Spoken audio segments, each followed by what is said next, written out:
দেখুন, আমরা যত তাড়াতাড়ি বুঝতে পারবো তত তাড়াতাড়ি আমাদেরই মঙ্গল। মমতা বন্দ্যোপাধ্যায়ের থেকে বড় আরএসএস এই মুহূর্তে কেউ নেই।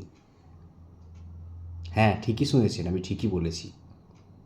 মমতা বন্দ্যোপাধ্যায়ের থেকে বড় আরএসএস এই মুহূর্তে আর কেউ নেই। এই আরএসএস মমতা বন্দ্যোপাধ্যায়কে কী বলেছিল মনে আছে তো? এই বাংলায় কে বিজেপিকে নিয়ে এসেছে? এই মমতা ব্যানার্জি জোট করে। ভুলে গেলে চলবে না। সে আরএসএসের দুর্গাকে ভুলে গেলে আমরা ভুল করব। কারণ কি জানেন, আমাদের প্রত্যেকটা ধর্মের, সে হিন্দু ধর্মে হোক দেবত্ব সম্পত্তি আছে, খ্রিশ্চান ধর্মে মিশনারি সম্পত্তি আছে, মুসলিমদের ওয়াকফ সম্পত্তি আছে। বিজেপি মুসলিম বিরোধী একটা আইন আনলেন, মুসলিমদের সম্পত্তি হরপ করে নেওয়ার একটা কুউদ্দেশ্য নিয়ে। যখন বাংলার মুসলমানরা আন্দোলনে নামলেন, শান্তিপূর্ণ আন্দোলনে নামলেন, মমতা বন্দ্যোপাধ্যায় কী বললেন? আমার থেকে খারাপ কেউ হবে না যদি ওয়াকফ নিয়ে কেউ আন্দোলন করে। আন্দোলন করতে হলে দিল্লিতে গিয়ে করো বলেছিল, সকলের মনে আছে। দিদি যাতে মাতাল তালে ঠিক। উনি আরএসএসকে খুশি রাখার জন্যে বাংলার মুসলিমদের হুঁশিয়ারি দিলেন, বললেন ওয়াকফ নিয়ে আন্দোলন করতে হলে দিল্লিতে গিয়ে আন্দোলন করো। তারপর মোদি একের পর এক বাঙালিদের বিরুদ্ধে, বাঙালির বিরুদ্ধে, আমি ভাষাটা বারবার ব্যবহার করছি, উনি বাঙালি বিরোধী। সে বাঙালি মুসলিম হোক, বাঙালি হিন্দু হোক, বাঙালি মতুয়া হোক, সে বাঙালি বিরুদ্ধে, বাঙালিদের বিরুদ্ধে উনি অপ্রস্তুতভাবে এসআইআর ঘোষণা করে দিলেন। কোনো প্রস্তুতি ছাড়াই, কোনো প্ল্যানিং ছাড়াই এসআইআর প্রক্রিয়া ঘোষণা করলেন। যখন সকলে হেনস্থা, কী হবে কী হবে, একটা রব, মানুষ ভীত যে আমরা থাকতে পাবো কি পাবো না এই ইলেকশন কমিশনারের এই নোংরামির বিরুদ্ধে, নোংরামির জন্যে। প্রথমে তো দিদি বলছিলেন যে আমি বেঁচে থাকতে এসআইআর হতে দেব না, বলেছিলেন। অথচ উনার কর্মচারীরা এখানে এসআইআর প্রক্রিয়া চালাচ্ছেন। উনি কিন্তু বিধানসভায় একটাও বিল পাস করেননি এসআইআর বিরুদ্ধে। উনি যাতে মাতাল তালে ঠিক বললাম কি? উনি কাউকে চটাবেন না। কারণ হচ্ছে 18 ইলেকশন, এই ইলেকশন কমিশনকে কিনে নিয়েই উনি পাস করিয়েছিলেন, উনি লুট করিয়েছিলেন। 23-এর পঞ্চায়েত ইলেকশন, এই ইলেকশন কমিশনার তাদেরকে কিনে নিয়েই উনি ছাপ্পা মারিয়েছেন বিডিওদের মাধ্যম দিয়ে। মনে পড়ে না? মনে পড়ছে। বাংলা ইলেকশন কমিশনের কাজ, ভূমিকা সবাই জানি। প্রত্যেক ইলেকশনে মার্ডার হয় এখানে। উনি কী করলেন? সবাই যখন ভয়ে আছে, উনি হঠাৎ করে ঘোষণা করে দিলেন যে সে পার্লামেন্টে যে আইন পাস হয়েছে আমি সেটাকে মেনে নিলাম। 5 তারিখের মধ্যে কি 6 তারিখের মধ্যে উনি একটা গাইডলাইন বেঁধে দিলেন যে এবার আপলোড করো। সবাই ব্যস্ত যে আমি দেশে থাকতে পাবো কি পাবো না। আর এই মুহূর্তে উনি কী করলেন? উনি এই মুহূর্তে চালাকিটা খেলে দিলেন।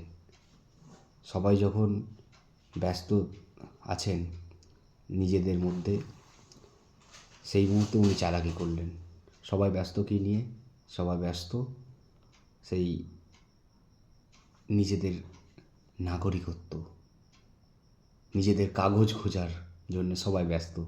তখন উনি ধর্মীয় সম্পত্তিগুলোর যে বিজেপির লালসা, সেই লালসাটাকে পূর্ণ করার জন্যে তিনি সম্মতি দিয়ে দিলেন।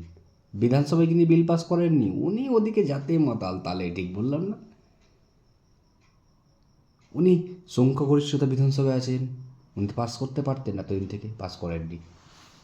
উনি মুসলিমদের টোপ দিচ্ছেন। দিয়ে কী করলেন? উনি বললেন যে হ্যাঁ আমি পাস করলাম। বাংলার মুসলমানরা শুনে রাখুন, মমতা বন্দ্যোপাধ্যায়ের থেকে বড় মুসলিম বিরোধী আর কেউ নেই। বিজেপি সামনের থেকে ছুরি মারল, মমতা বন্দ্যোপাধ্যায় পেছন থেকে বড় শত্রু। আর আমরা ওয়াকফ নিয়ে যারা চিন্তিত, তারাও তাদের জন্য আমার একটাই পরামর্শ যেই মসজিদ, যেই কবরস্থানগুলো ওয়াকফ ট্রাস্টের ওয়াকফের আন্ডারে রেজিস্ট্রেশন আছে, অলরেডি রেজিস্টার্ড, বা আপনাদের কাছে ডকুমেন্টস আছে, সার্টিফিকেট আছে ওয়াকফ বোর্ড থেকে, সেগুলোই উম্মিদ পোর্টালে রেজিস্টার করুন এই মুহূর্তে।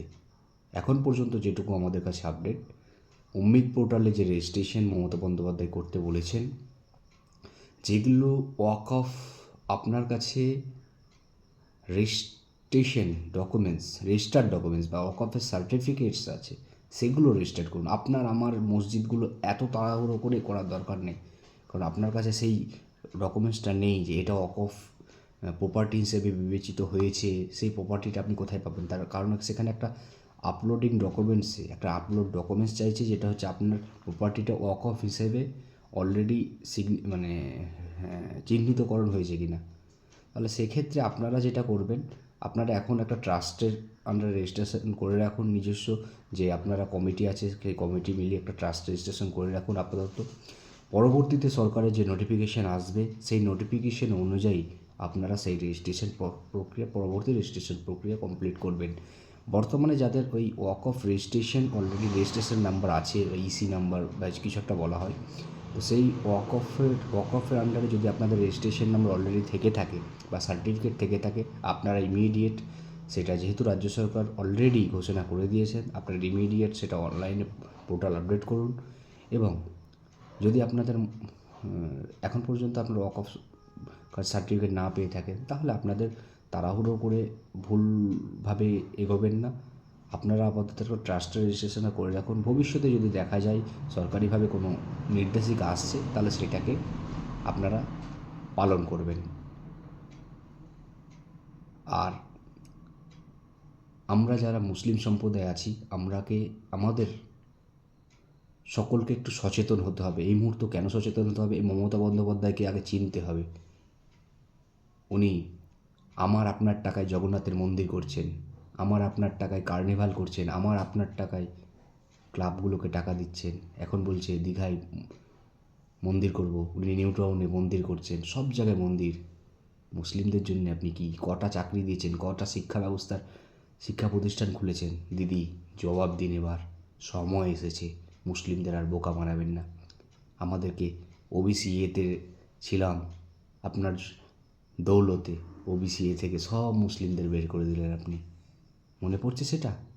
কেউ জানি না আমরা, কারণ আমরা জানি মুসলিমরা আমরা লেখাপড়ায় কাঁচা, আমরা বুঝতে দেরিতে পারি, এই জন্য আমাদেরকে বোকা ভাবছেন। মানুষ কিন্তু বোকা নয় দিদি, মানুষের যোগ্য জবাব দেবে। মুসলিমদের জন্য বলছি, আপনারা সচেতন হন। এই মমতাকে তাড়ানো জরুরি আগে।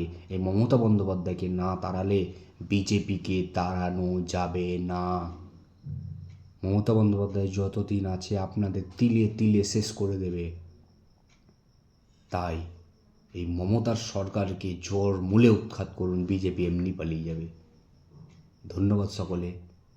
আমরা একে অপরকে পাশে দাঁড়াই। এই মুহূর্তটা হিন্দু মুসলমান করার জন্য নয়, এই মুহূর্তটা শুভেন্দু আর তৃণমূলের এই সেটিংয়ের গল্প আমরা সবাই জানি।